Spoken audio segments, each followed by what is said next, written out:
Okay, mainit ang mantika ha. Iprito lang ko ng pork.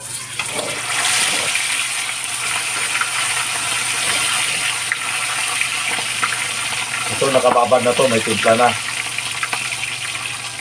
Ang tinimpla ko dito, patis lang.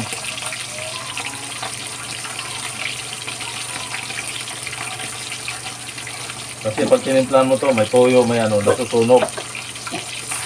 Umiitin yung pinakalaman, pinakakarne.